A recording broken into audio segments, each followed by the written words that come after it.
professional or an engineer, conceptualizing everything is very important, and that's why I want us to always think of how we must first of all understand the big picture and come up with steps that can lead us towards achieving the end goal of all our projects. This will require us to systematically decompose our scope into smaller and more manageable packages. For that, planning is what every project manager, every professional should not take for granted. Planning gives you knowledge about the end state of your product, and it helps you to speculate through the pathways of getting there without incurring so much cost and also avoiding rework. It helps you to understand how you can achieve more with less and get the best quality out of it. Planning enables you to satisfy customers and help you to expand your clientele.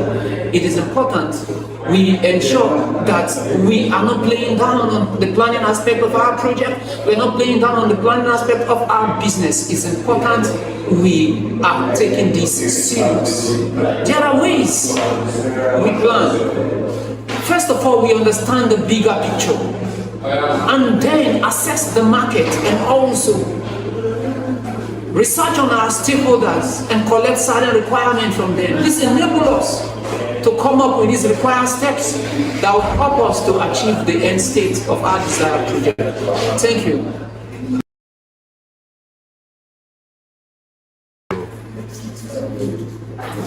Okay, as a project manager or a procurement professional or an engineer, conceptualizing everything is very important, and that's why I want us to always think of how we must first of all understand the big picture and come up with steps that can lead us towards achieving the end goal of all our projects. This will require us to systematically decompose our scope into smaller and more manageable packages. For that, planning is what every project manager, every professional should not take for granted. Planning gives you knowledge about the end state of your product, and it helps you to speculate through the pathways of getting there without incurring so much cost and also avoiding rework. It helps you to understand how you can achieve more with less and get the best quality out of it. Planning enables you to satisfy customers and help you to expand your clientele. It is important we ensure that we are not playing down on the planning aspect of our project. We're not playing down on the planning aspect of our business. It's important we are taking this serious. There are ways we plan. First of all, we understand the bigger picture, and then assess the market and also research on our stakeholders and collect certain requirements from them. This enables us to come up with these required steps that will help us to achieve the end state of our desired project. Thank you.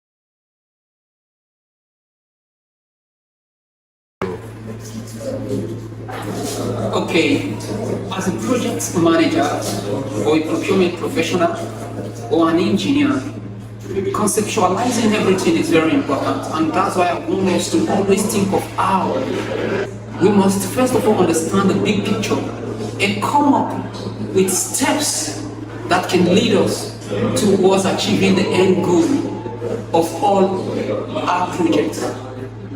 This will require us to systematically decompose our scope into smaller and more manageable packages.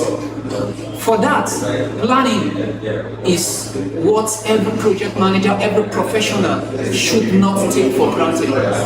Planning gives you knowledge about the end state of your product. And it helps you to speculate through the pathways of getting there without incurring so much cost and also avoiding rework. It helps you to understand how you can achieve more with less and get the best quality out of it. Planning enables you to satisfy customers and help you to expand your clientele. It is important we ensure that we are not playing down on the planning aspect of our project. We're not playing down on the planning aspect of our business. It's important we are taking this serious. There are ways we plan. First of all, we understand the bigger picture and then assess the market and also research on our stakeholders and collect certain requirements from them. This enables us to come up with these required steps that will help us to achieve the end state of our desired project. Thank you.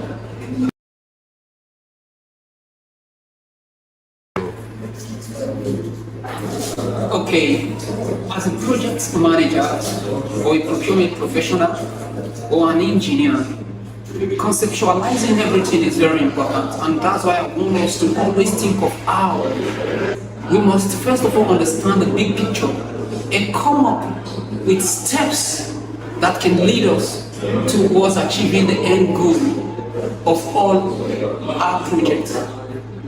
This will require us to systematically decompose our scope into smaller and more manageable packages. For that, planning is what every project manager, every professional should not take for granted. Planning gives you knowledge about the end state of your product, and it helps you to speculate through the pathways of getting there without incurring so much cost and also avoiding rework. It helps you to understand how you can achieve more with less and get the best quality out of it. Planning enables you to satisfy customers and help you to expand your clientele. It is important we ensure that we are not playing down on the planning aspect of our project. We're not playing down on the planning aspect of our business. It's important we are taking this serious. There are ways we plan. First of all, we understand the bigger picture and then assess the market and also research on our stakeholders and certain requirements from them. This enables us to come up with these required steps that will help us to achieve the end state of our desired project. Thank you.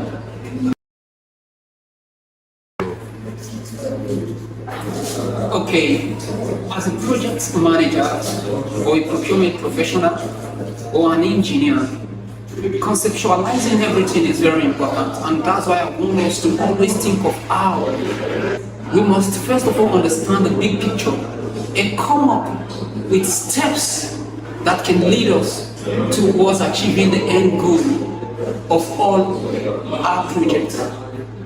This will require us to systematically decompose our scope into smaller and more manageable packages. For that, planning is what every project manager, every professional should not take for granted. Planning gives you knowledge about the end state of your product, and it helps you to speculate through the pathways of getting there without incurring so much cost and also avoiding rework. It helps you to understand how you can achieve more with less and get the best quality out of it. Planning enables you to satisfy customers and help you to expand your clientele. It is important we ensure that we are not playing down on the planning aspect of our project. We're not playing down on the planning aspect of our business. It's important we are taking this serious. There are ways we plan. First of all, we understand the bigger picture and then assess the market and also research on our stakeholders and collect certain requirements from them. This enables us to come up with these required steps that will help us to achieve the end state of our desired project. Thank you.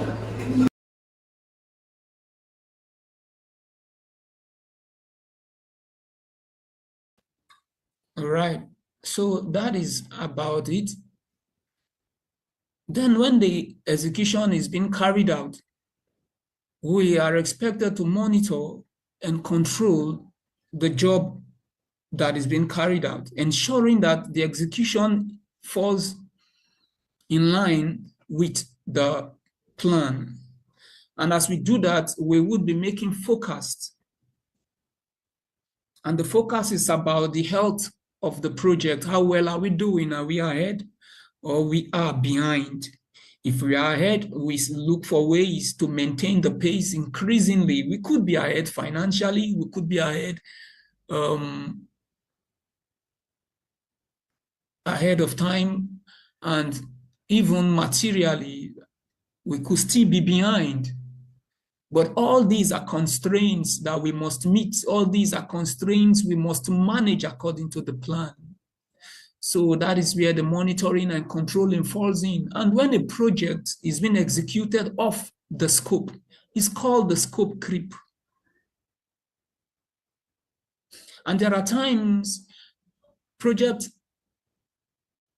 team members may be tempted to want to give extras to the sponsors, want to give extras to the stakeholders, and they will go about trying to see how they can make some things more beautiful and invest extra time. When we get to such a time where we would be tempted to want to do that, I would say we ensure that we are not given extras that are not in line with the project management plan. Because every action carried out, every activity executed is upon cost. So we would be taking care of that. So we don't give extra. That's why we say project scope is the work required and only the work required.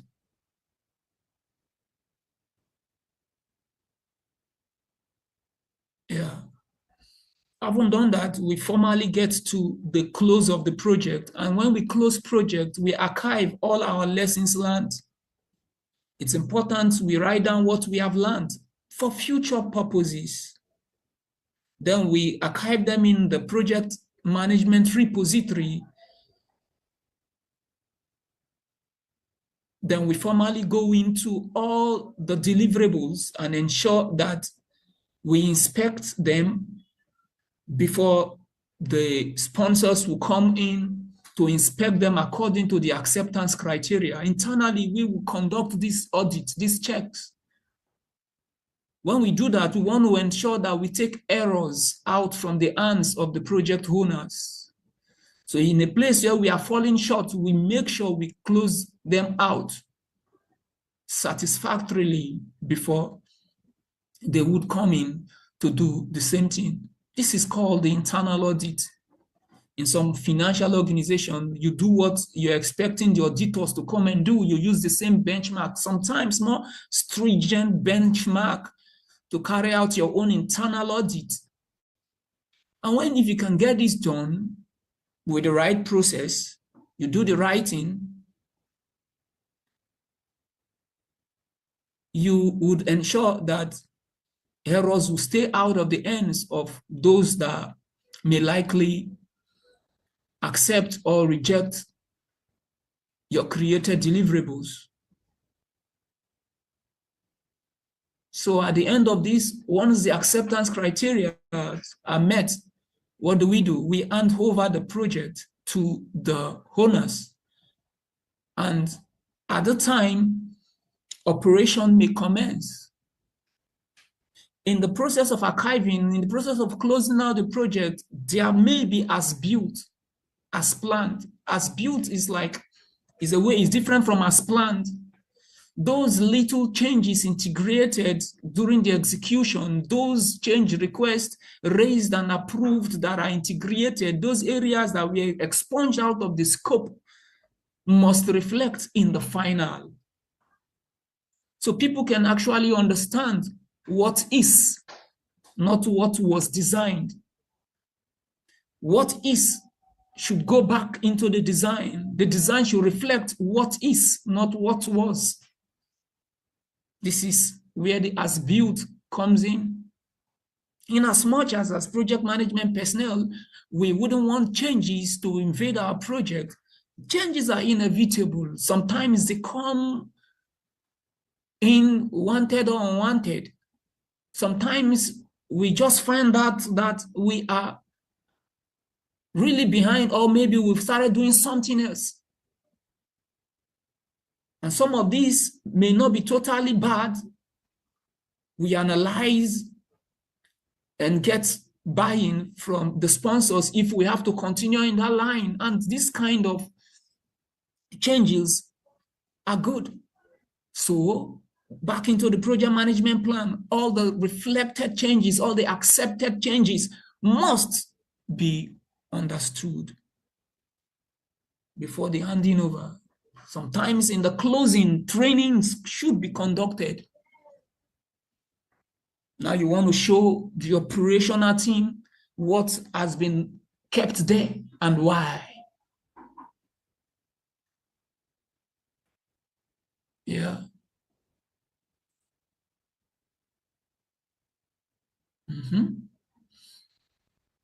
So I haven't talked about this process, 5 major processes, which you still know that we have some sub-processes under them. Let's take a look at project integration management. Yeah.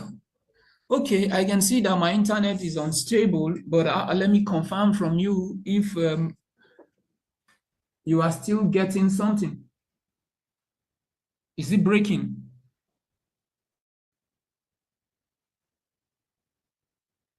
Hello? Someone should kindly unmute and let me know if you can still hear me or it's breaking, so we'll look at what we can do.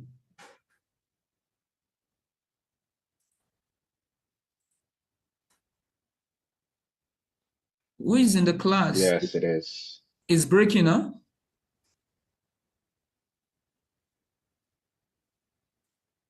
Okay.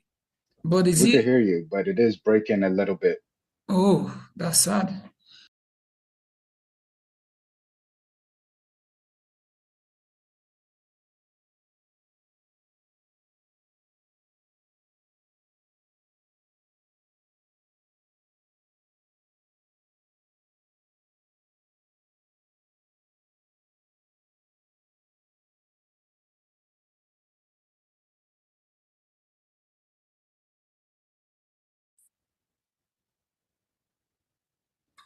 All right. So that is about it. Then when the execution is being carried out, we are expected to monitor and control the job that is being carried out, ensuring that the execution falls in line with the plan. And as we do that, we would be making forecasts. And the focus is about the health of the project. How well are we doing? Are we ahead or we are behind? If we are ahead, we look for ways to maintain the pace increasingly. We could be ahead financially, we could be ahead ahead of time, and even materially, we could still be behind. But all these are constraints that we must meet. All these are constraints we must manage according to the plan. So that is where the monitoring and controlling falls in. And when a project is being executed off the scope, it's called the scope creep. And there are times project team members may be tempted to want to give extras to the sponsors, want to give extras to the stakeholders, and they will go about trying to see how they can make some things more beautiful and invest extra time. When we get to such a time where we would be tempted to want to do that, I would say we ensure that we are not given extras that are not in line with the project management plan. Because every action carried out, every activity executed is upon cost. So who would be taking care of that? So we don't give extra. That's why we say project scope is the work required and only the work required.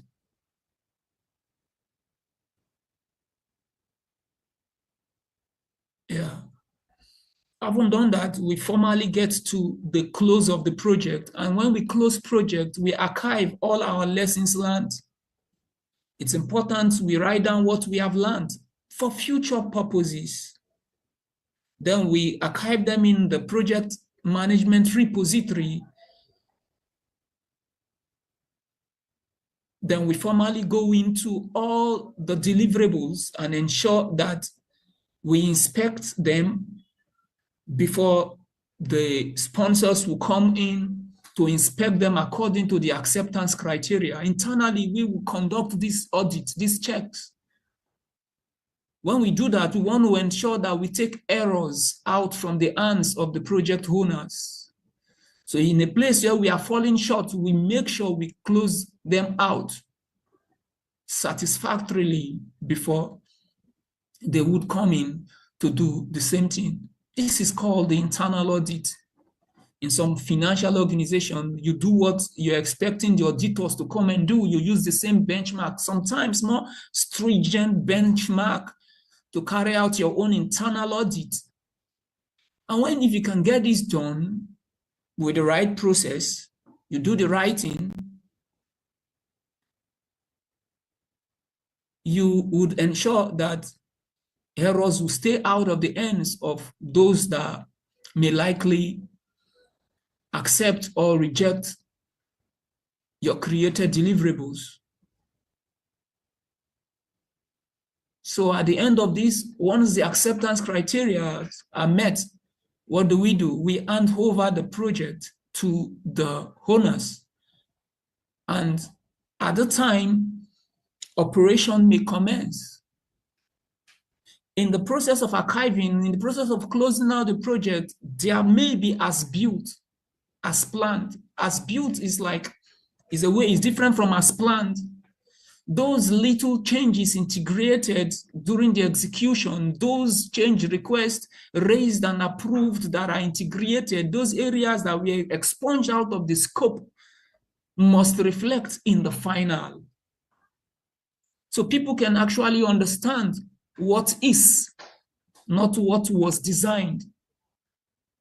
What is should go back into the design. The design should reflect what is, not what was. This is where the as-built comes in. In as much as project management personnel, we wouldn't want changes to invade our project. Changes are inevitable. Sometimes they come in wanted or unwanted. Sometimes we just find out that we are really behind, or maybe we've started doing something else. And some of these may not be totally bad. We analyze and get buy-in from the sponsors if we have to continue in that line. And this kind of changes are good. So back into the project management plan, all the reflected changes, all the accepted changes must be understood before the handing over. Sometimes in the closing, trainings should be conducted. Now you want to show the operational team what has been kept there and why. Yeah.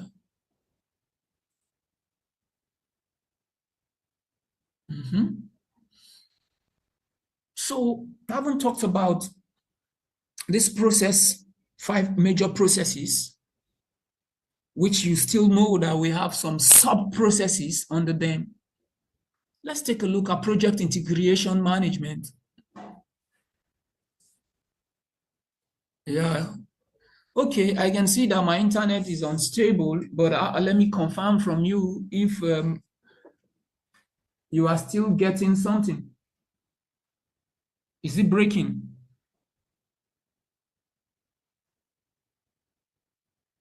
Hello?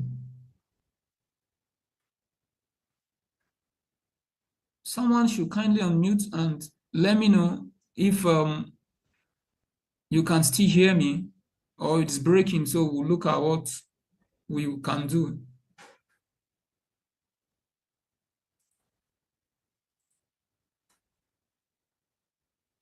Who is in the class? Yes, it is. It's breaking, huh?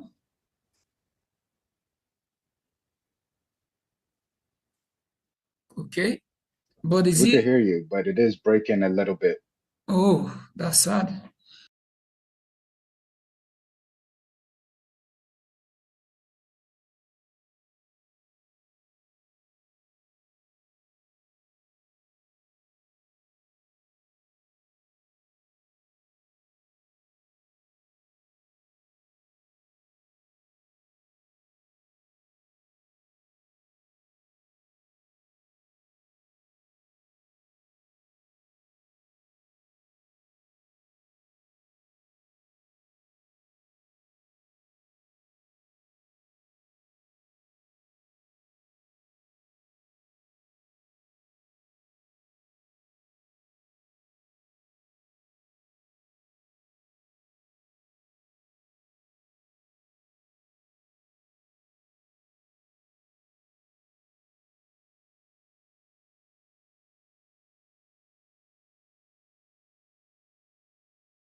All right. So that is about it. Then when the execution is being carried out, we are expected to monitor and control the job that is being carried out, ensuring that the execution falls in line with the plan. And as we do that, we would be making forecasts. And the focus is about the health of the project. How well are we doing? Are we ahead? Or we go about trying to see how they can make some things more beautiful and invest extra time. When we get to such a time where we would be tempted to want to do that, I would say we ensure that we are not given extras that are not in line with the project management plan. Because every action carried out, every activity executed is upon cost. So who would be taking care of that? So we don't give extra. That's why we say project scope is the work required and only the work required.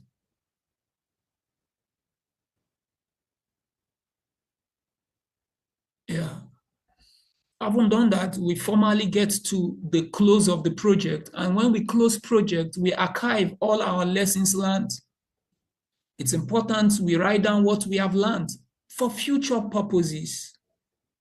Then we archive them in the project management repository.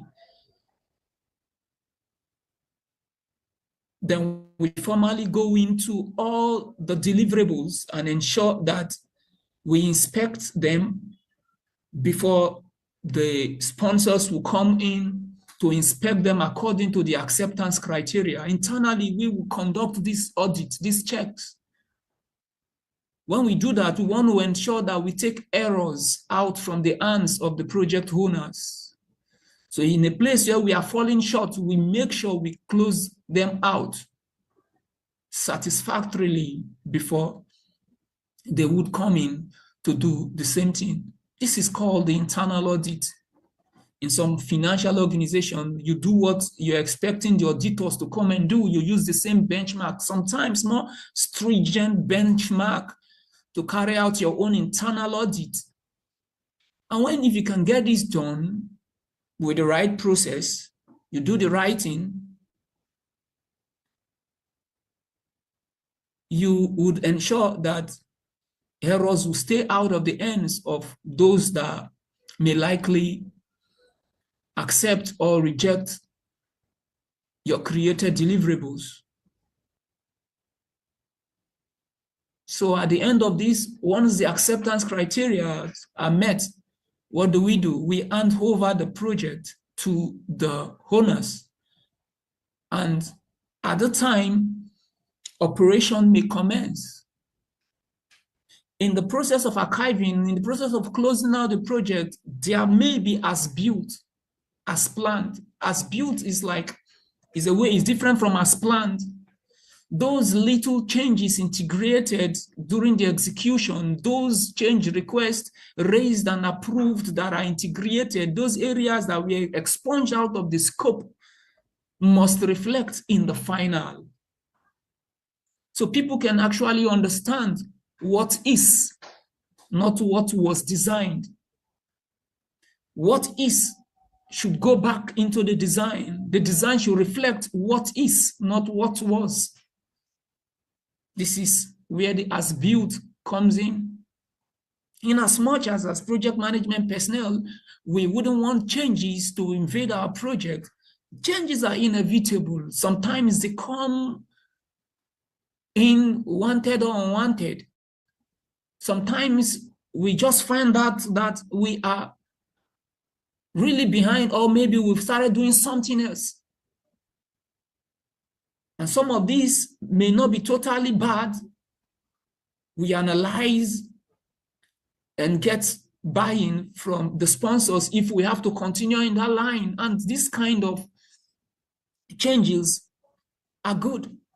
So back into the project management plan, all the reflected changes, all the accepted changes must be understood before the handing over. Sometimes in the closing, trainings should be conducted. Now you want to show the operational team what has been kept there and why. Yeah.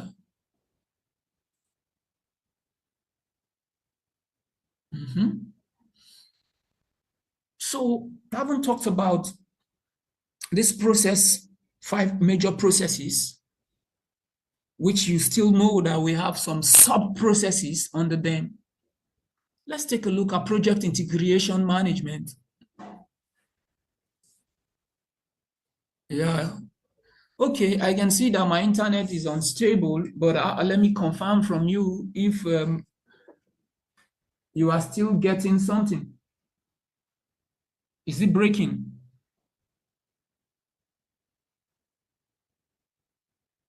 Hello?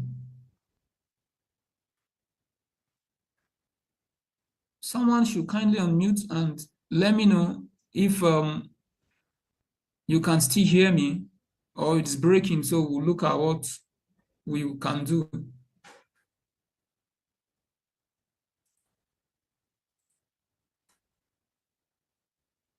Who is in the class? Yes, it is. It's breaking, huh?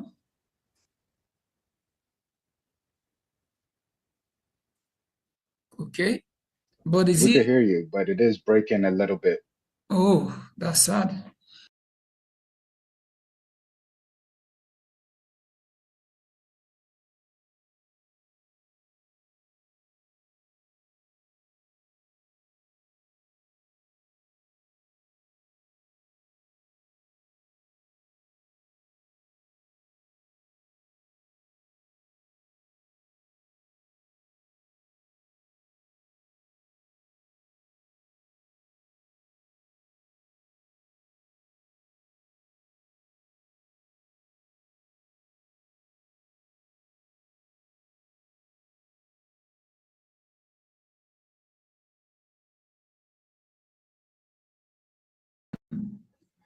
amongst the major processes. Now let's take a look at this project integration management. You would see that the project integration management has 7 sub-processes. Develop project charter. It is during the initiating phase of the project that is done. Develop project management plan. It is during the planning phase. Direct and manage project work. It is during the executional phase. Manage project knowledge, execution, monitor and control project work all through the project from initiating down to close. We manage and control project work. Perform integrated change control under monitoring and controlling. It's still within all the 5 processes, but majorly we do integration change management in execution more, but yet we still would be ensuring that changes are accepted or changes are justified, accepted or rejected. So then closing project phase falls under the closing, you see, under the closing. So these are the 7 sub processes that project integration would have to supply. Now, when we say project integration management, if you could remember, I said every bit and pieces of the project must be integrated contextually. That is a unification. We want to ensure that the project is consolidated because decisions made in time management would have its financial implications. If we are not aware of how much that decision may cost us, we would just be moving on and on thinking that we are doing well. And at the same time, every decision may have a quality reflections. So we must understand project integration management for us to complete the project successfully, for us to meet the stakeholders' expectations. We must ensure that every requirement found on the project is looked from a different perspective before we make our decisions, from varying perspectives rather, before we conclude at what we should be doing. So it is project integrations that actually guides us in making choices. Now you want to know the answers of every decision that should be made. What is the weight of a choice? What is the cost of an alternative?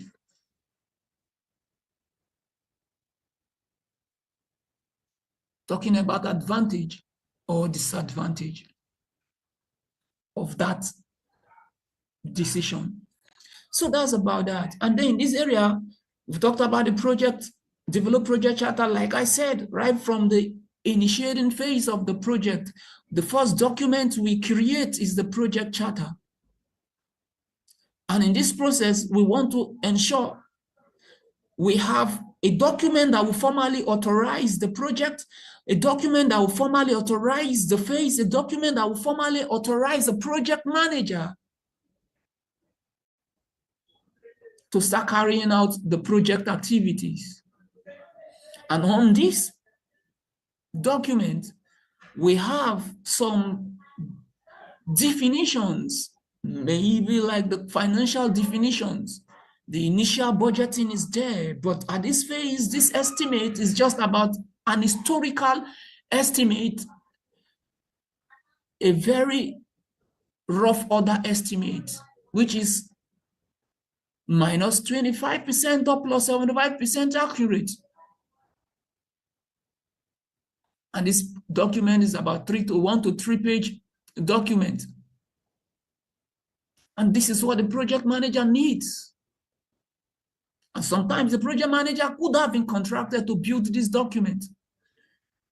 The business needs is first of all identified, and the market researches are carried out to justify the investment. They are found on the project charter, and these are housed by what is called the business case. why the investment, and how much advantage the investment will give to the investing organization. So having gotten the project charter, we move on to the next, which is to develop the project management plan. Here now, we want to now start documenting necessary actions that will enable us define, enable us prepare and integrate all the subsidiary plans. We do not manage projects with a single plan. A group of all these plans put together are what is called the project management plan. Yeah, like we can understand in project integration management, there are interfaces that we must manage. Decision made in one area would affect the other. So while we make financial decision, we want to know how that decision will accelerate or offset the project. Then with the project management plan, we move up to the direct and managed project work, where we start performing the work that has been defined in the project management plan. Because the developed project management plan gives birth to the project management plan, which is the output of that knowledge, the output of that process.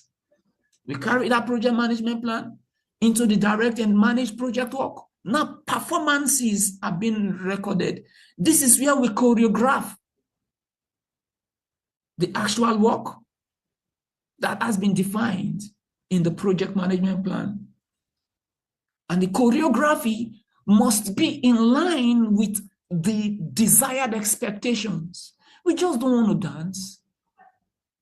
We want to ensure that we are taking the most appropriate steps that would give birth to the most desired results.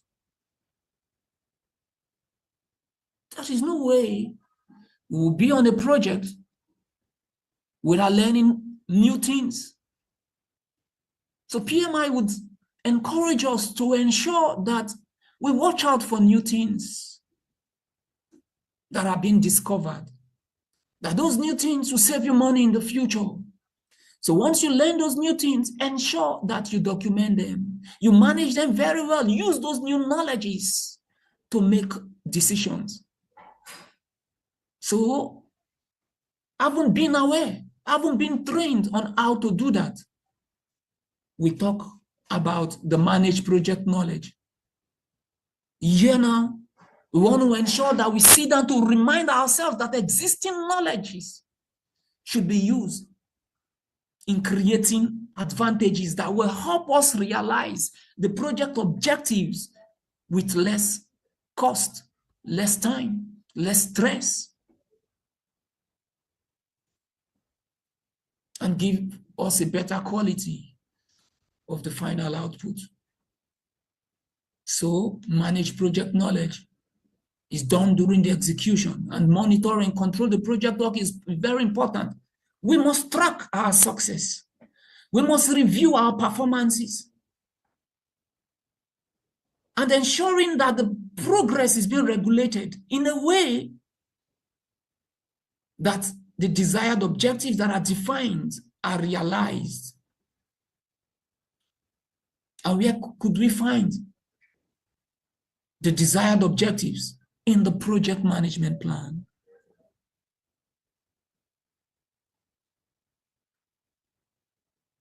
So, job is being done, progresses are being monitored. There would be changes. And sometimes changes comes like opportunities, sometimes like threats. So we would be analyzing their impact and their possibility of occurrence, their likelihood of occurrence. And when we analyze them, if they are positive, we would be able to ascertain what advantage they would bring to us before we go on to implement them, or before we go on to want to stop them.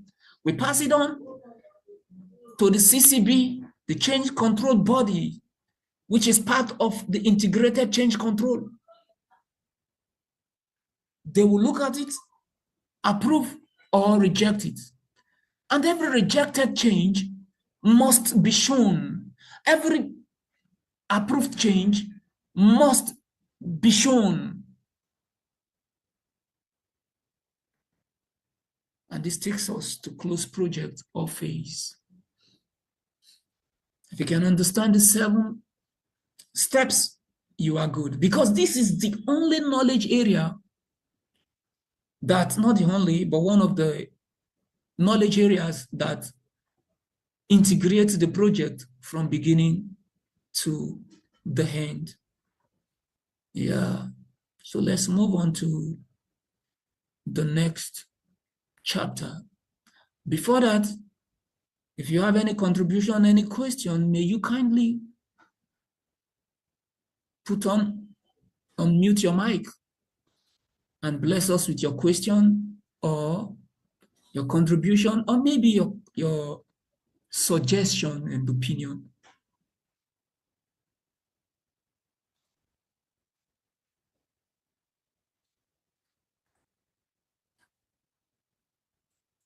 Today, the class is very quiet, and I like it. But yet, I still would have to be requesting that you have some contributions to make.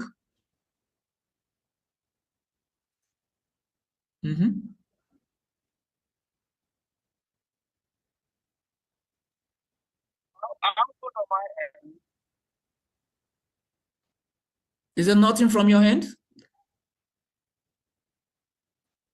Your audio is not too good. At this time. All right, it's okay. No, I'm fine at this time. No contribution. Okay, that's nice. Your audio is not too good today, but we can still hear you. Yeah. All right. This is bringing us to the next one, which is scope management, project scope management. Yeah. I told us that we have 2 kinds of scopes to deal with. We have the project scope and we have the product scope. The project scope is the boundaries of the job required to create the finished result, the finished product, or to carry out the service. While the product scope has to do with those inherent features and performances that should be seen on the final product or the final result. So for us to manage this scope, we must ensure that we know what project scope management is all about, and that is the process required to ensure that the project includes all the work, and only the work required to complete the project successfully. So we have about 6 sub-processes. And when you take a look at these 6 sub-processes found under the project scope management, you will see that there is no initiating, because the very first one, which is plan scope management, is about planning, collecting requirements. It's about planning, define scope. Yeah, but in the initiating phase, we still would come up with a preliminary definition of what we want to achieve. But at that time, it's not so much. It's just like we listening to what the intention of the owners may be. But that's not part of this. So we have defined scope, create WBS, validate scope, and control scope. Everything starts with a plan. We must create a plan. We don't want to start carrying out jobs without putting the plan together. So in this project scope management, the first thing we do is to plan the scope management. When we plan scope management, our output becomes the project scope management. sorry, the project scope management plan or the scope management plan.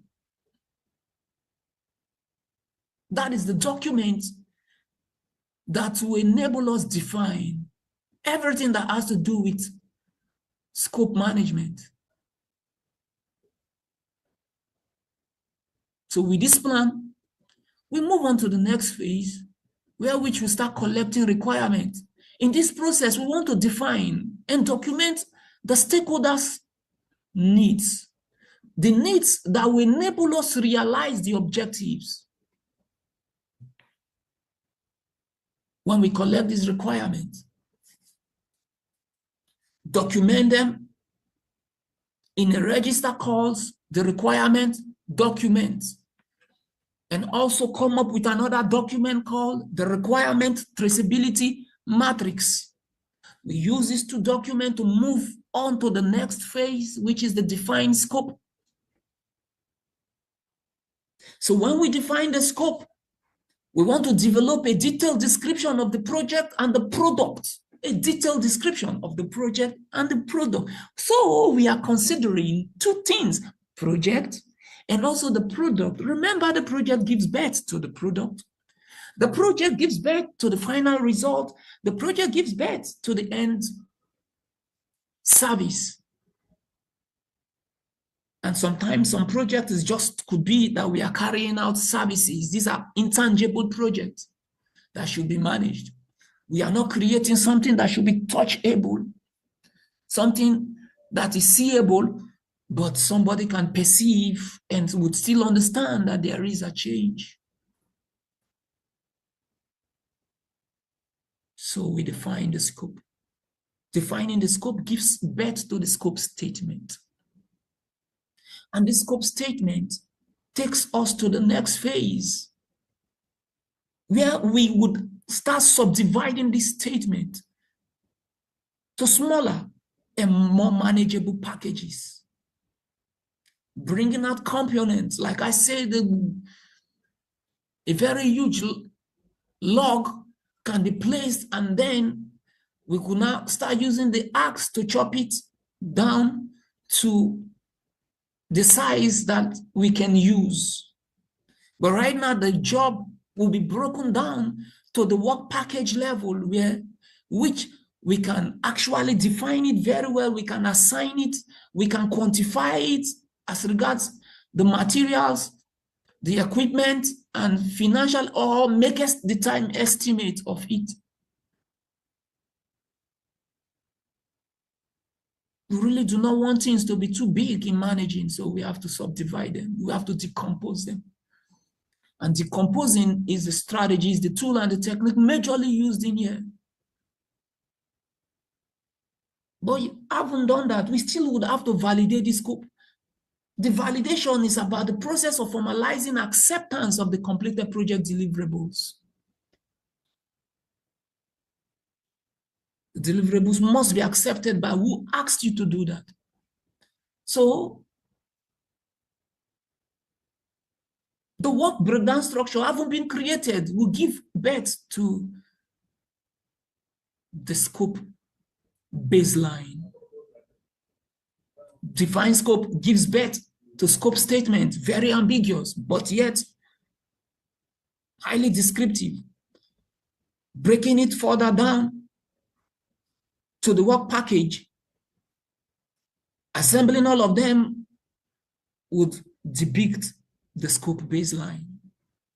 And once we start executing, what happens? We ensure that we control the scope.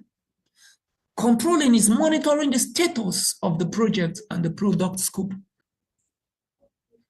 And controlling means you are managing changes. Controlling means you're ensuring that the scope baseline is untampered.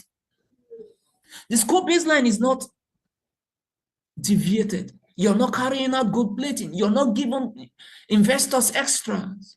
You're not delaying. You're not reducing the quality. You're not giving more than the quality. Yeah.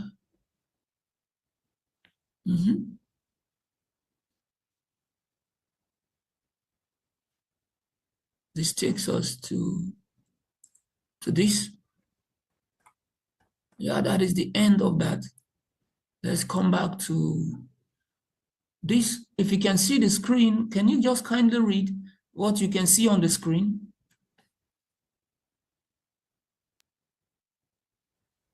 Project schedule management. Schedule management. Yeah, thank you very much, because I changed, so I really wanted to be sure that we are on the same page.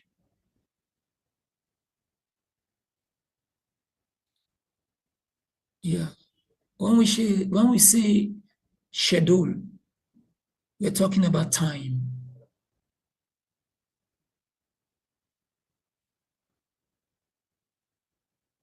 The word schedule could be a noun at the same time, a verb is an action word.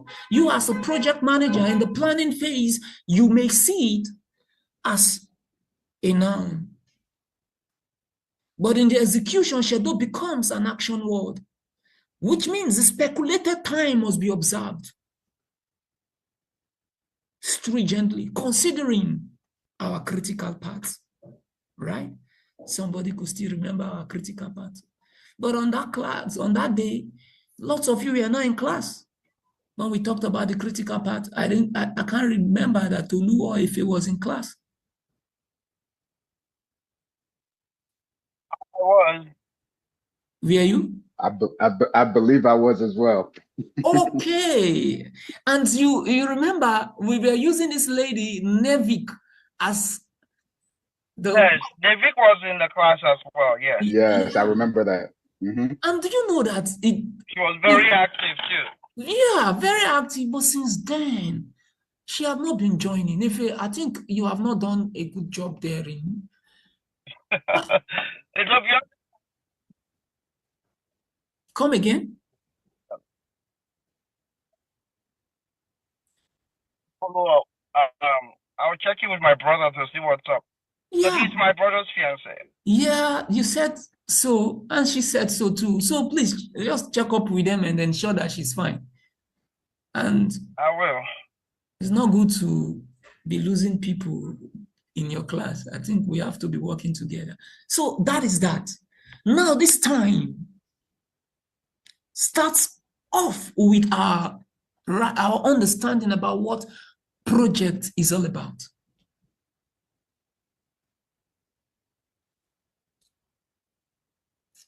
Like I said, a project is a temporary endeavor undertaken to create a unique product, service, or result. And when we look at this definition, when we say endeavor, there is an execution, there is work needed to be carried out. When we say temporary, there is an expected time. How long would an activity, how long would the project last? And when should it be started? And when should we close it? Can you see? So, should we not define it very, very well and understand how long it will take? And when should be the most economical time to carry out that project?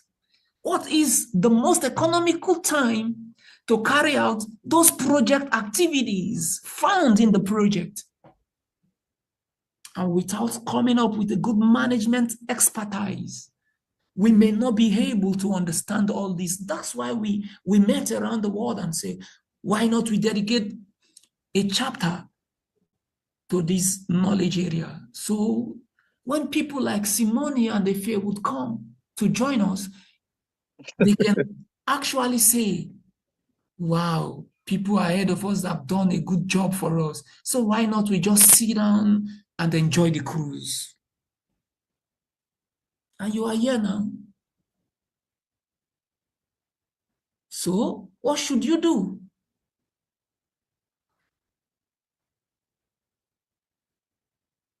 First thing, you must understand that the project is not forever. Second, you should understand that every activity found on the project must have the best time for it to be started and completed. So your work is to now start looking for that time. And how do you get that?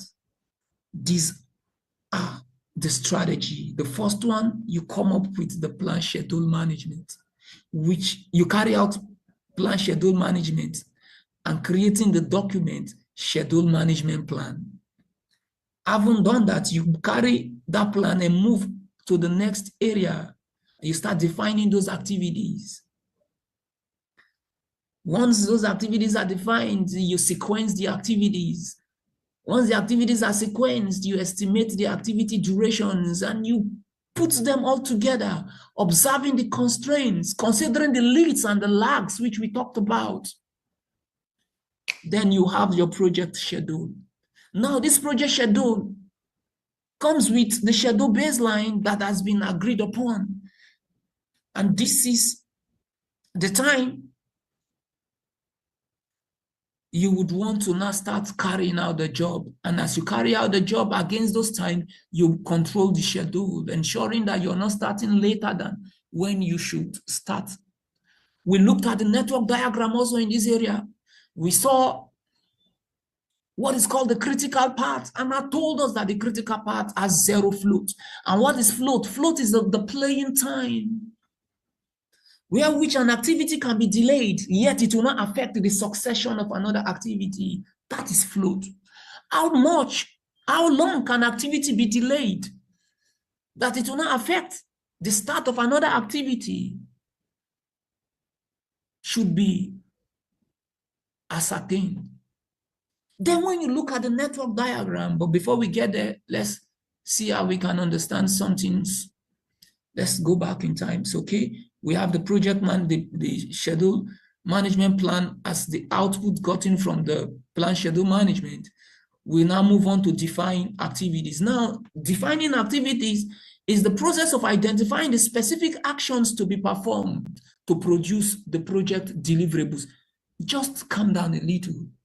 Remember, I told you about the work packages, which was the least level of work gotten when we subdivide the work. When we created the work breakdown structure, we had work packages at the lowest level. I'm going to be changing the material so we can run down to that area where we can see the WBS. I mean, another document. I just want to go back to WBS and show us something. Okay, this is to create the work breakdown structure, the WBS, which is subdividing the project deliverables, right? Now let's go on to see a diagram. Now, when you see this diagram, you can see project 1, you can see project 2. Project 1 is broken down into a task, 2 tasks, task 1 and task 2. And task 1 is further subdivided into another subtask 1 and subtask 2. Subtask 1 is further cascaded into work package 1 and work package 2. All right. Ife, is that clear? Yeah, I'm going to be answering for you. It's clear, right? Yes, it's clear. Okay, now Ife, you now take these your work packages, carry them. Have you carried them?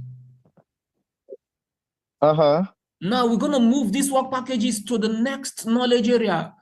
The place where take it into the defined activities. You have carried them, right? Now you take one out of the bag and place it on a platform and take out your hammer or your axe. And I want you to furtherly divide it. You now hit it. The work package can now further be subdivided into smaller, more manageable level, which are called the activities. Can you see now? So once we get the schedule management plan, we use that policy, that procedures established to go catch those work packages, and now we now start breaking those work packages down into what is called the activities. So this is the process of identifying the specific actions to be performed to produce the project deliverables. Now, specific. You're not breaking it down. You're defining specific actions. Once you do that, you are defining activities. And these activities that are being defined will be placed on a document called the activity list. Is that not clear? Very clear. It is. Yeah. Now, these activities found, you agree with me that some would happen, be completed before some. Some would even happen at the same time with some, right? Kindly keep your, if you're not very busy in the house or at the office, kindly keep your mic on a little. Today, I really want you to correspond with me. Do not be giving me this thumbs up. You see, you have to on your mic today. I want to hear your voice. Today, I like to hear your voice. Now, let's go.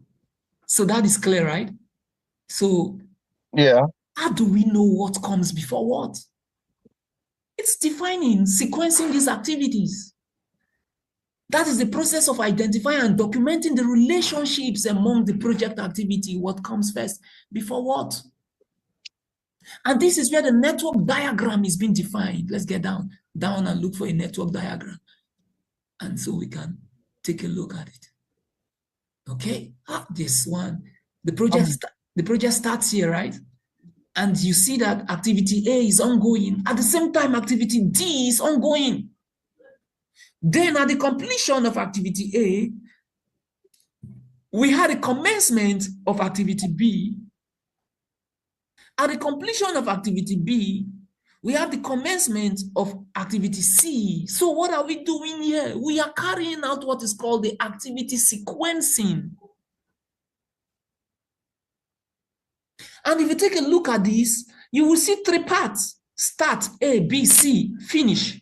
Another part, start, D, E, F, finish. Another part, start, D, C, because D leads to C, then finish. Then all this activity could have gotten their individual durations. Then looking at the durations, and if you sum them up, you will see that some activity parts would be longer than others. So the longest part of this total network is what is called the critical part. Every activity found on that part are without float. You don't play with them, they are critical. If they must happen now, you ensure that you start them now. If they must be completed now, you ensure that you close them out now.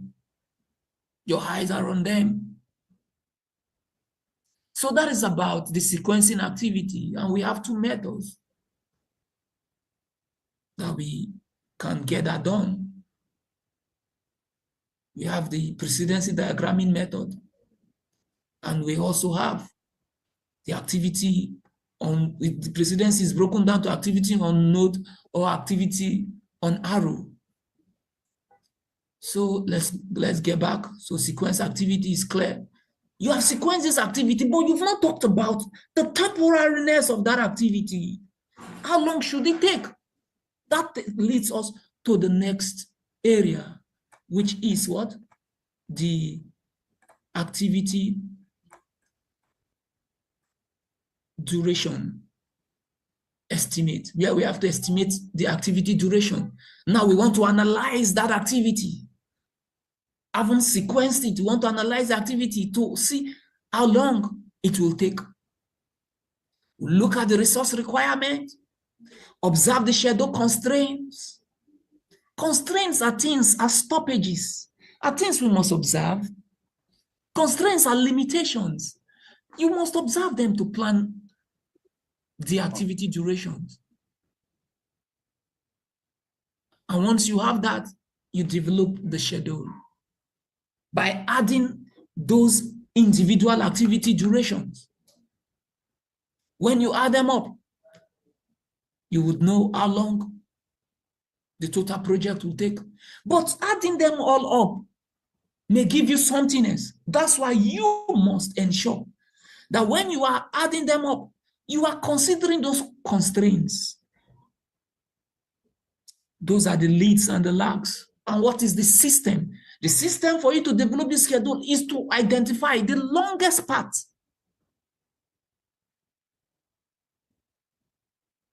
The longest path in the network diagram.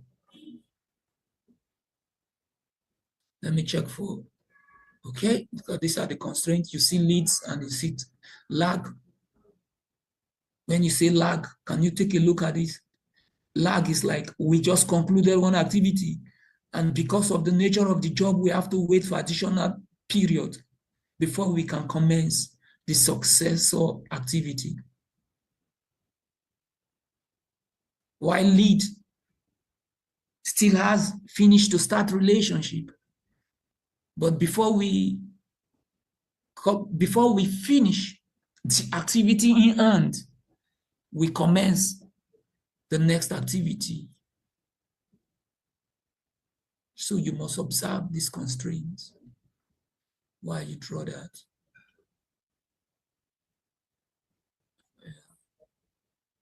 I told us about different kinds of dependencies.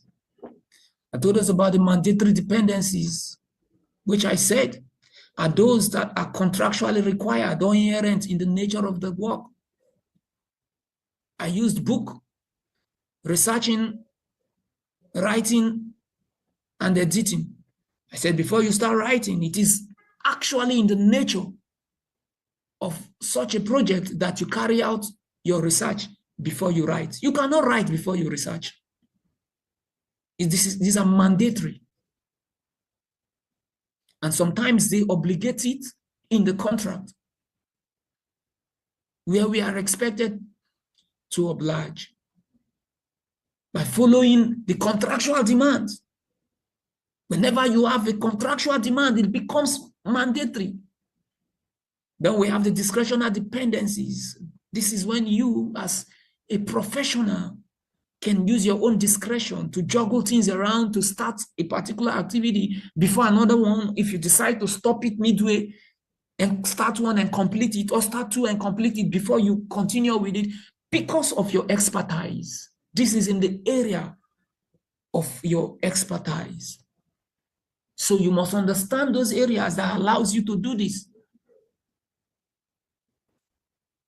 Mandatory dependencies are called the hard logic, while the discretional areas are soft logic or preferential logic or preferred logic. It's according to how you, the project manager, wants it. It's according to how the project management team wants it. Then we have external dependencies. These external dependencies can be identified in the enterprise environmental factors analysis, when you now start discovering certain things in the market that can constrain you. So these are relationships that has to do with the project activities and non-project activities. They are outside the project team control. But you must observe them as you plan, as you schedule. Like the city where I am right now, there is an election. Election took place from the early hours of the day, 6 a.m. to 6 p.m. So there was no movement. So we cannot be permitted to carry out construction activities or marketing activities during that time.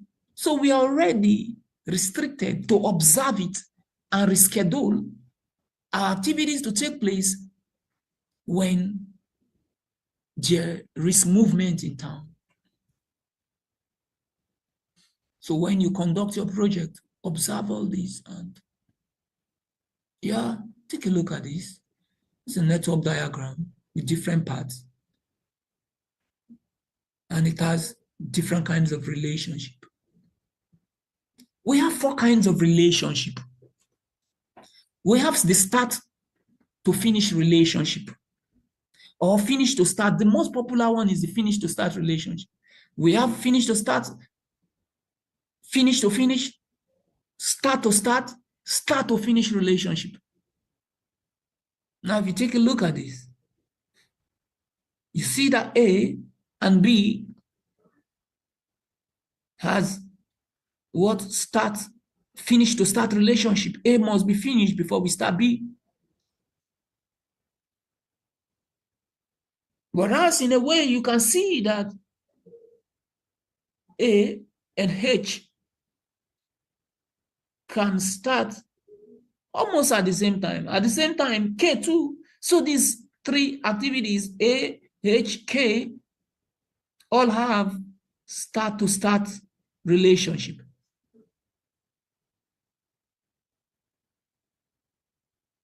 When you see H and you go down to see I, you will see that H and I,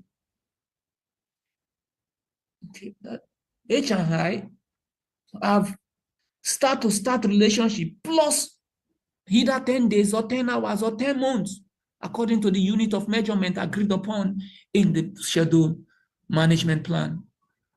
Then take a look at F and G.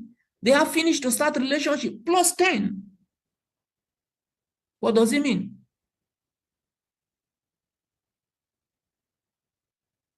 Which means when we finish F, we can wait either 10 hours, 10 minutes, 10 days, 10 months before we commence G, according to the unit of time measurement.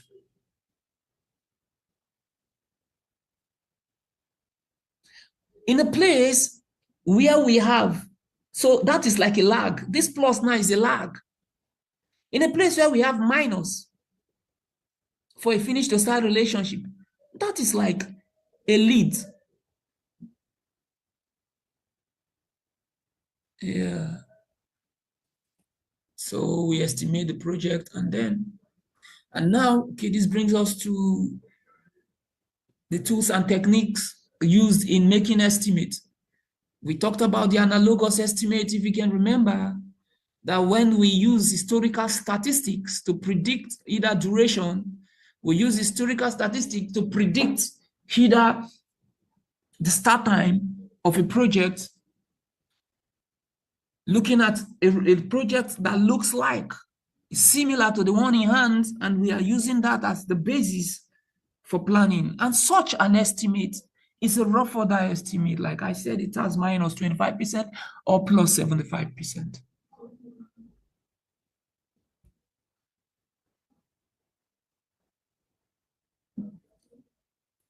That kind of estimate can only be used in the initiating phase when we've not done planning.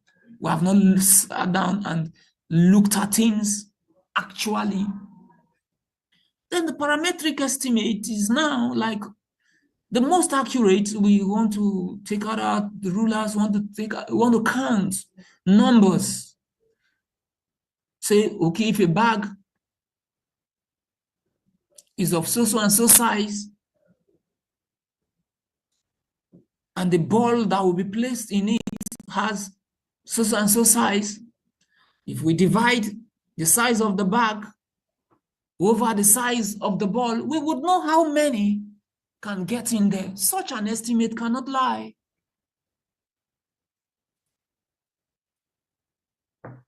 Yeah. Lie.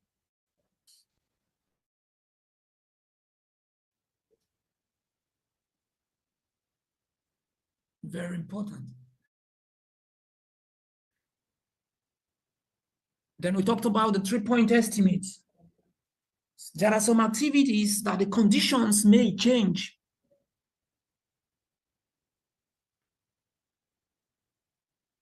Some days we could spend 3 hours to complete them because of some mandatory requirement.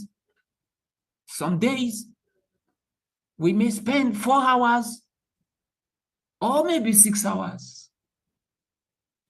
When we see that the situation will favor us so much, maybe that 3 hours could be said to be an optimistic condition. When situations are right, when situations are favorable, we will spend this amount of money or this amount of time. That is optimistic. But in a place where all conditions are not favorable, we may take a longer time or spend more. That becomes a pessimistic. That is the worst case scenario. The optimistic is the best case scenario. And then in between, when we cannot actually tell what may play, if it will be favorable or not favorable, that becomes the most likely condition. And then we came up with a formula for making either that financial estimate or that activity, estimating that activity duration. We say O, which is optimistic, plus 4M, which M is most likely, plus P, which is pessimistic, all divided by 6. Whatever amount, whatever number we come up with should be used whenever that activity shows up to place it against the required time.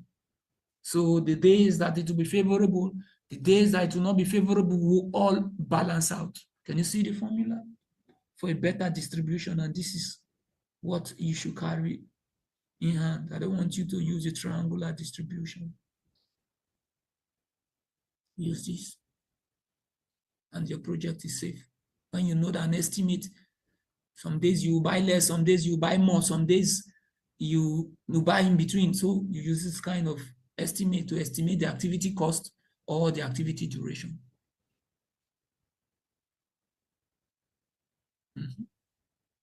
What else do we have in here to talk about? I haven't done we looked at this assignment I gave for drawing the network diagram. Nobody submitted, but it's still okay, because right now I'm still trying to fry egg for every participant to enjoy. So enjoy. All right? Enjoy. But it's always good you know how to do certain things with your hands, and that will be our advantage. Though the machines can get this done, like the Primavera. When we would learn the Primavera, you'll see that the Primavera can get this done for you. And it's a network diagram. Can you see? In the training, we explain how the floats can be calculated.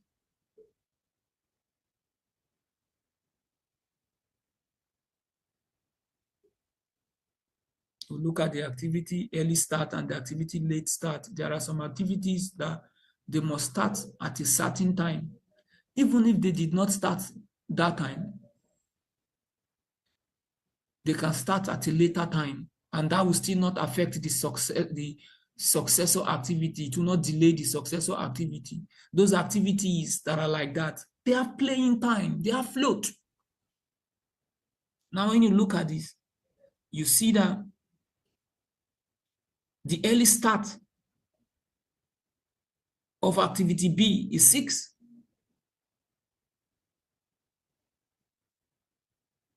The late start of activity H of activity B is 11.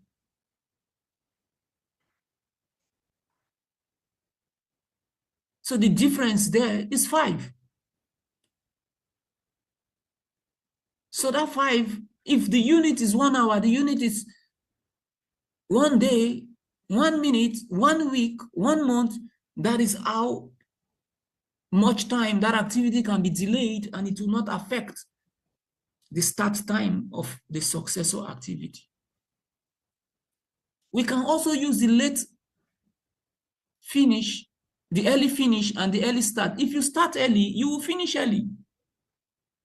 So the activity duration is 4, showing 4 here is not calculated, but you should know that activity that starts by 6, that ends at 10, could have taken 4 hours or 4 days or 4 weeks according to the unit given, the unit of time given.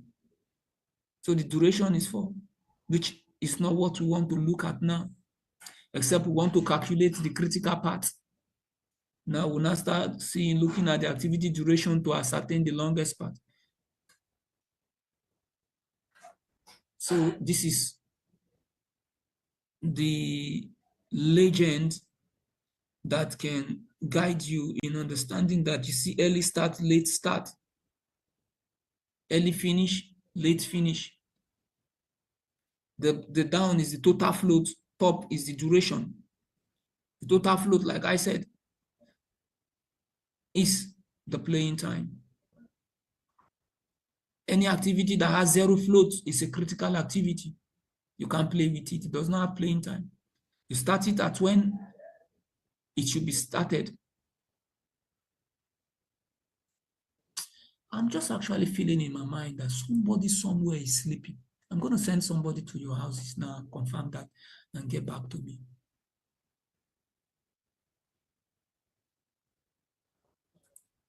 But not when I look at the names here, these are my top A list. So I really do not believe that high flyers can sleep. So don't worry. I'm not going to send anybody. Don't be afraid. Yeah. So let's move on. We are almost rounding up. So that's about that. These are the new things we can talk here. We can't take everything. Just to remind you, control the schedule, and that's all. We come to the project cost management. The project cost management, what we will do is almost the same thing, because we are still making estimate of cost here now. We made estimate of time there. So the same process, almost the same processes will be observed. The first one is to plan the cost management. Second, we estimate the activity cost, right? We estimate the cost. Third, we had those costs for the individual activities. When we sum them up, we have the budget. And the budget will become controlled. And the budget is what is called the cost baseline. You see, it's at the process of aggregating the estimated cost of individual activities or work packages to establish an authorized cost baseline. The cost baseline is the agreed upon cost. Let's move on to the S-curve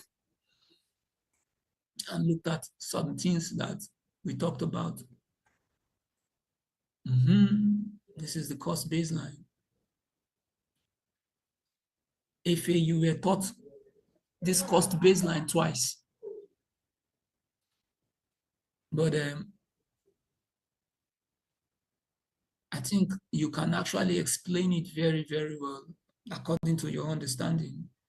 But I'm not going to ask you to explain that. Let me rather ask Mr. Tulu, can you understand the cost baseline, this diagram that is shown here?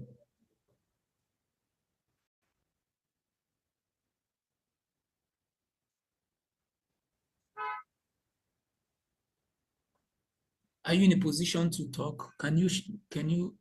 Yeah, I can definitely talk. Yes, all right, it's okay. You are hereby granted the opportunity to teach my class. Go ahead. When I'm looking at this, it's saying when we think about baseline, I'm just thinking that's your foundation, right? In terms of how much you guys can spend, yeah, for the project in itself, right? So that's just your leveling ground. Yeah. Then so you're able to decide on expenses and what you're going to be using during the project and funding requirements. I mean, it's just having to from my understanding of this, is just knowing where you're starting from and how much you can spend. Yeah, till the end. and then how you're allocating it throughout the project, right? Yeah, exactly. But now taking a look at this thick black line, right, is the cost baseline, which means that is what is agreed upon, right? Yes. Then, but this dotted line, it's below. What does it mean? What do you think? Can you say anything about it? I mean, that's keeping your costs lower than the base or than the expected price. Wow, so which means they saved some money as they moved on, right? Right. Okay, if he is actually raising his hands, maybe he wants to object you. I don't know if he wants to say you did not do a good job. Well, I don't want to object, but So I wanted to say something, but he ended up saying it anyway. you can say it again. Like I was just gonna say, no, Was proposed to be spent at a different stage of the project. Okay. However, there are times here we'll spend below, and there are other times here we'll spend above, depending on the changes that are done to the project. But at the end of the day, Yeah.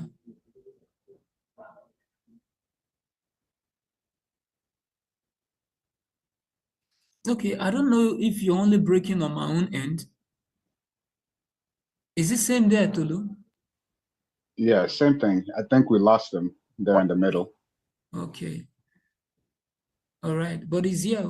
I think he's a Californian network. I think today Nigerian network is better than California. You're back. oh, you can't hear me still? Now we can hear you.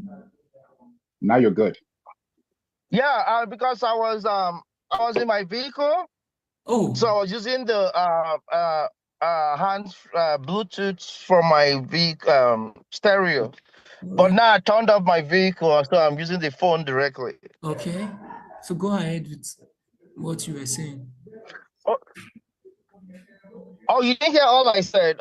No. I finished. I just described All right. the cost baseline, and that whether you're spending lower, which is the bottom dotted line, or you're spending higher at some point during the project, that at the end of the day, towards the end of the project, it must end at in that middle on that cost baseline, that whatever is agreed to be spent is what will be spent.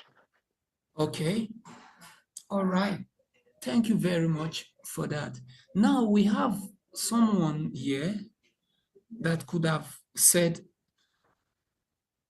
all what we have said does not make sense or whatever.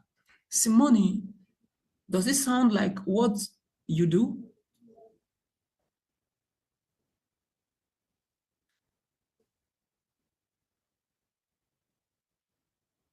Hello? Hi, I'm sorry. What was the question? No, okay. I said what we have here, the S-curve shown here, is it similar with what you have experienced or what you do in the office?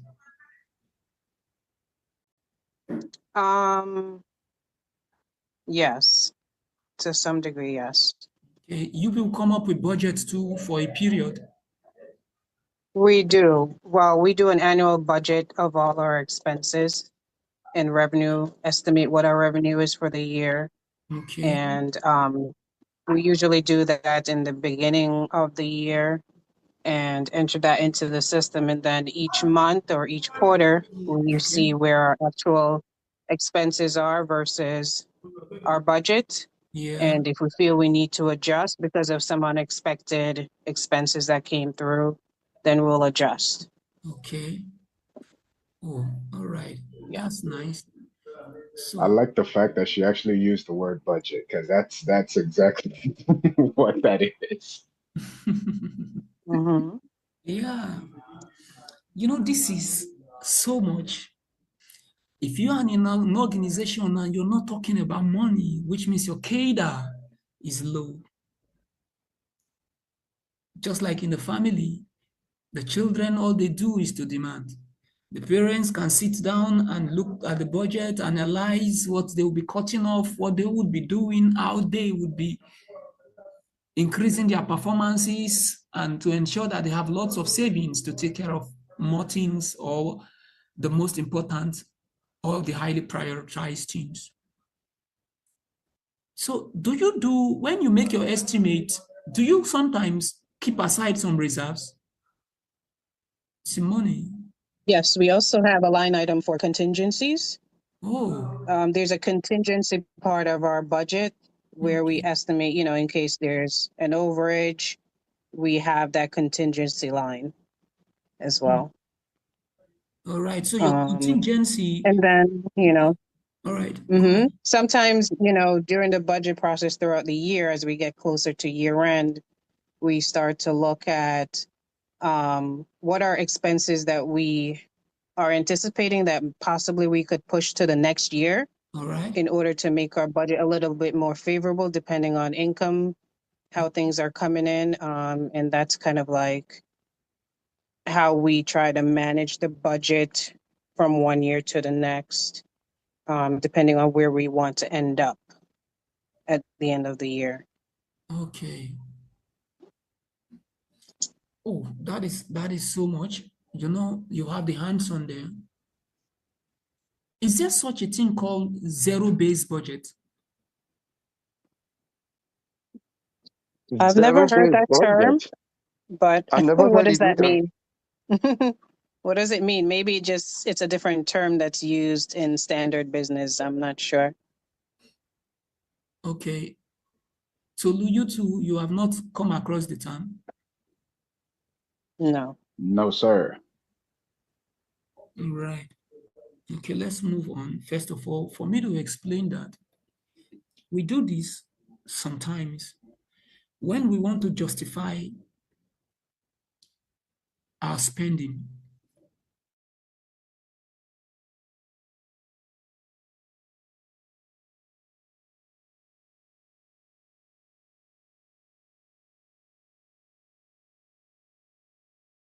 So the zero-based budget is this. You know, most times we have recurring because we already know from the onset that these recurrent items are very important. They just stay on the budget, not justifying them. They're already justified. So when the money comes, we know we must take care of them, and we take care of them. In a place where we do not have so much money and lots of things are happening, management may want to come up with a new policy that in the beginning of the year or in the beginning of a month, we will start off not writing anything that we want to spend. Nothing is important. No organization, no department, will come and demand certain amount of money. Nobody will give us a budget of what they feel is important before the money is made. So we would wait. Once the money comes in, everybody will come and recontest, reprioritize. Not because we gave you money for something that you said was important last month. We will still give you money for it this month. Every financial year, we start afresh. There is no recurrent expenditure. So everybody would have to come up with, just give me a minute, let me.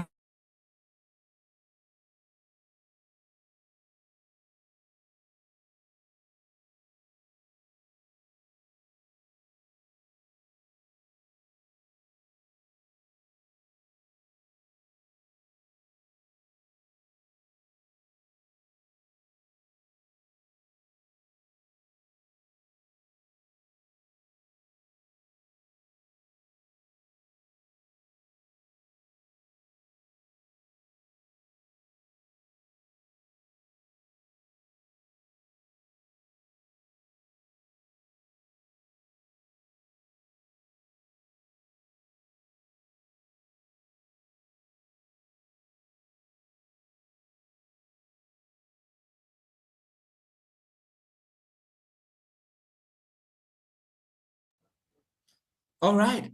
Okay, so I'm back. So that's one way we control budget, by taking off the recurrent expenditures. That every single month or every financial year, there's nothing that we know that is important. We start afresh. Everybody must contest what is important. Because if you're not careful, recurrent expenditure will hit up the total money,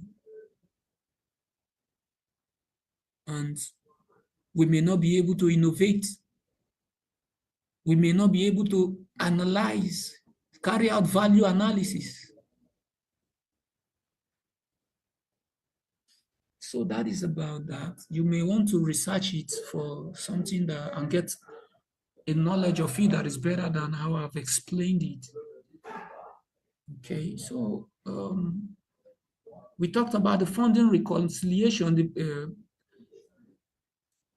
which is looking at the funding requirement every time the project requires certain amount of money every month to be spent. So the plan must cover that. The sponsors, how much the sponsors can give is how much the project should be willing to take. You should not plan your activities in a way that it will be higher than how much the sponsors can afford. First of all, you are allowed to plan and spread things out, but you still have to come back and do funding reconciliation. Yeah, which is important. That is to see how much they can give and plan according to that till the end of the project.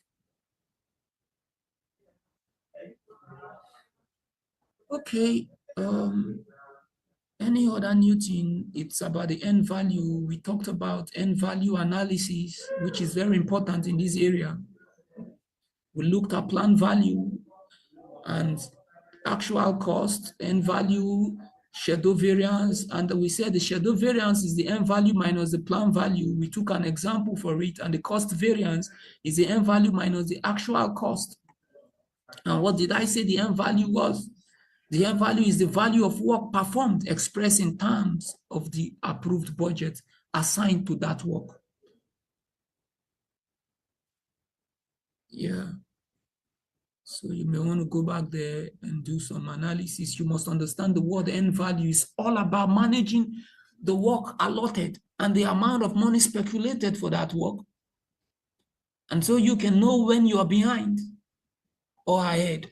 There are different ways we can use the schedule variance or the cost variance to ascertain the end value management. We can also use the cost performance index to do that, or the schedule performance index. The same formula, but whenever the minus appears, you turn it to division. That is for EV over PV, you have the schedule performance index. And if it is less than 1, you know you are behind.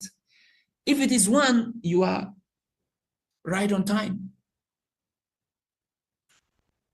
If it is above 1, greater than 1, you have saved time. Same you will do for cost performance index, the same formula. You just change this minus to division. And do not be in a hurry to want to cram this. This document will be with you. You use it to manage your project. Yeah. Okay. Every other thing not explained can be found. So this brings us to where I think we should call it a day and then just interact and finally call it a day. All right, let me see. So any contribution before I stop the recording? Any contribution? Anything you want to share with us? Just anything, your thought? Before I start asking certain questions. I just had a quick question. All right. Now, is it, like when getting hired on by a company, can the company actually just bring you in without a project management plan whatsoever for you to be the one to now create everything from the ground up?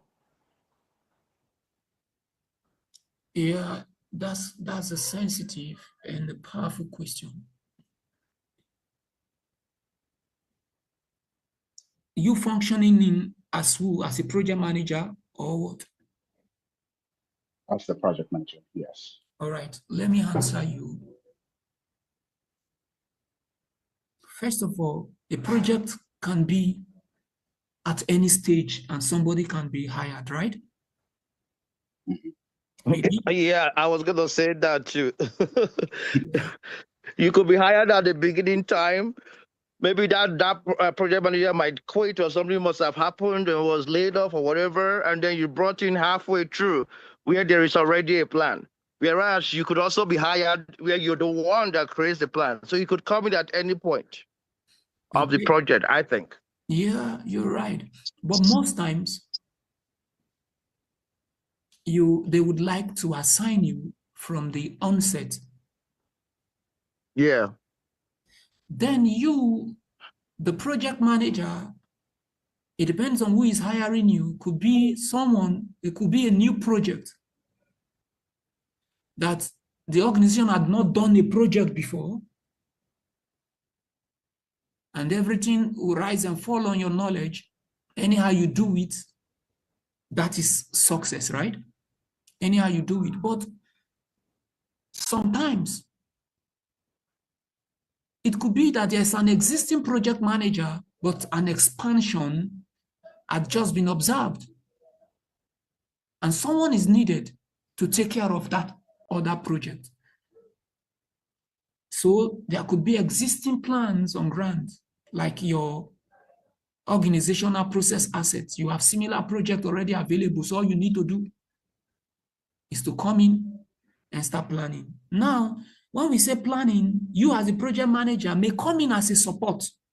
That is when we call you project coordinator or junior project manager or associate project manager. There's a project manager there, but his hands are full, so he just only wants you to come in to be assigning you, to be giving you what to do by the day, so somebody can think with him, somebody can plan with him, while somebody can help him to manage the team together. Or another time, it could be that you're coming in as the scheduler. Whenever you're coming in as a scheduler, it could be that there is no existing plan. But most projects, the scheduler means you are taking care of the Primavera, that is the software that should house the plan.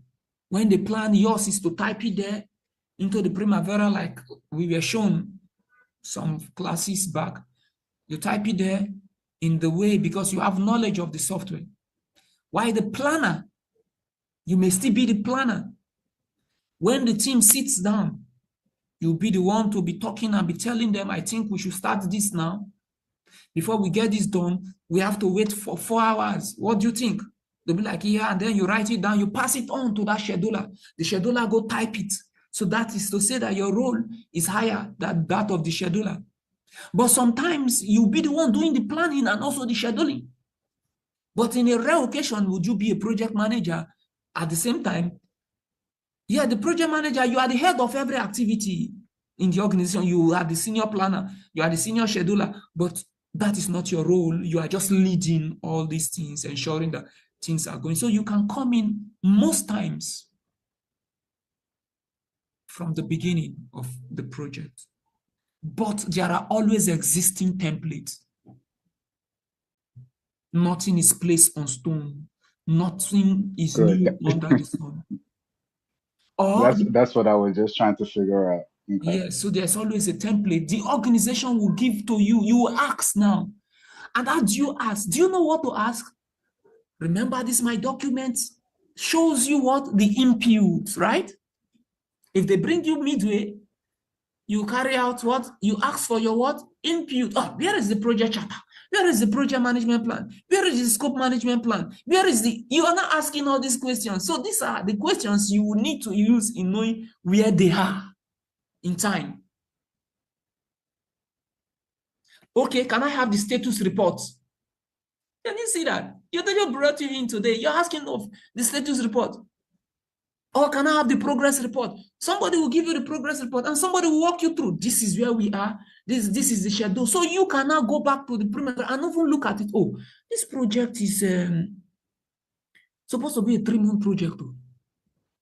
And this is 1 month, 2 weeks, and we could have achieved 50% of the project. It's showing that we have only achieved 45% of the project. So we are behind. We are 5% behind. You are seeing everything is right in front of you. And so you cannot start asking questions. Immediately you cannot start contributing. By looking for that which is causing the problem. That's what you want to discuss now. Why are we behind?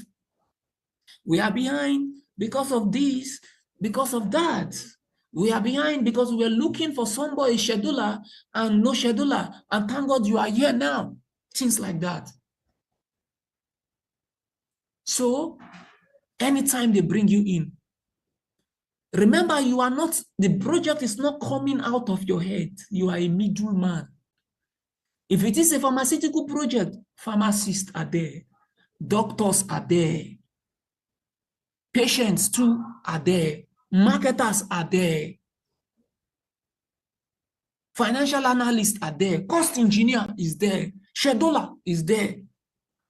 So yours is facilitation. Using your project management expertise like what we have talked about. All the things which you are learning to lead the team and be making new decisions. You now know what your pharmacist should say. You now know what your doctor should say. And you identify the conflict of interest. The doctor is saying this, pharmacists are saying this. Without you, they will quarrel. So you are there to resolve them and come up with a unified front. Like the scope statement, like the scope baseline, like the project management plan. They didn't know that everything that will be done require policies and procedures. But you know, maybe the investors too do not even know that there should be a change control board. But you know, you now will have to come up with the policies that once a change is being identified, these are the procedures that it will pass through before it will be, oh, they didn't know. But you just brought it in and you have written it down in the policy. Ah, really? So these are the project governance. The senior investor, the project manager, the senior doctor, the senior pharmacist. These are members of the team that will sit down to review all the requested changes. And you, Johnson or James, if you want to initiate, raise a change request, ensure that you have your justification attached to it. Why, your why, attached to it. And also attach your how you will implement that change. And also attach your what it will require. Also attach the advantage it will bring to us. Also attach the cost, the disadvantage you will get if you don't do it. Can you see the policies which so somebody wants to raise a change request? We immediately go lay hands on that manual and say, okay, let me fill in the column. First of all, the title of the change requested. Secondly, the why I want it to be changed is because of this. He finished. Oh, what will be required? He answered that. Is there an advantage or disadvantage? You understand? These are what you are bringing in to help them build. Now, once you have all this policy, so that's why I said sometimes they bring you in a new project where they don't even have a system. Sometimes they bring you in to come and help the organization have a project management department. So at that level, you are coming up with standard operating procedure, the SOP. Simone, did I sound educated?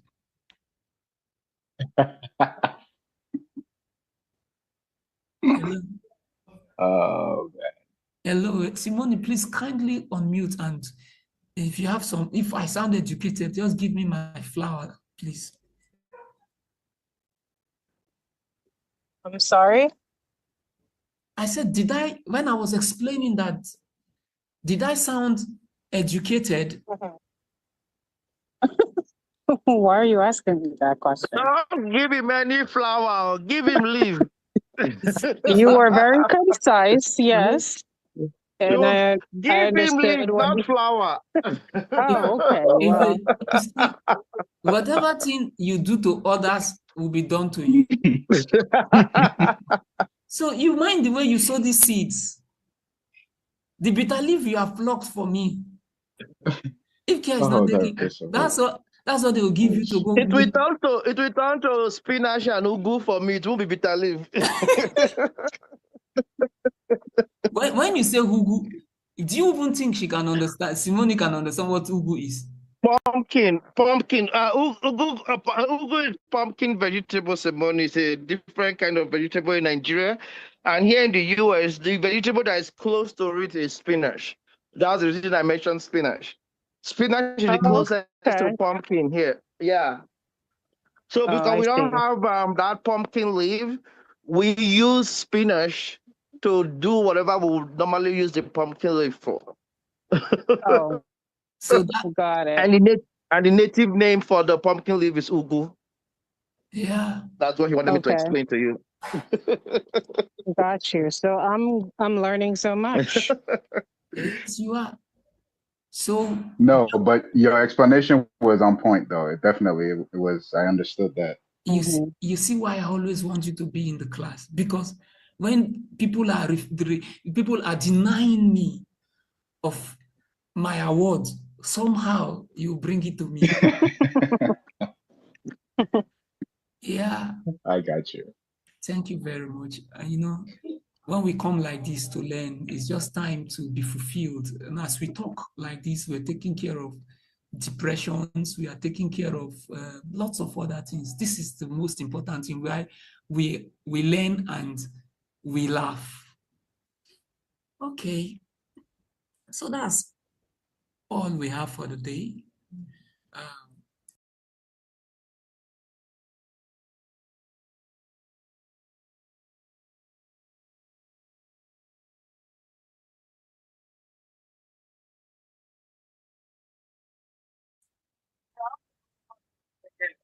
All right, so we've talked about the 5 major processes, and now let's take a look at one of the knowledge areas, which is the project integration management.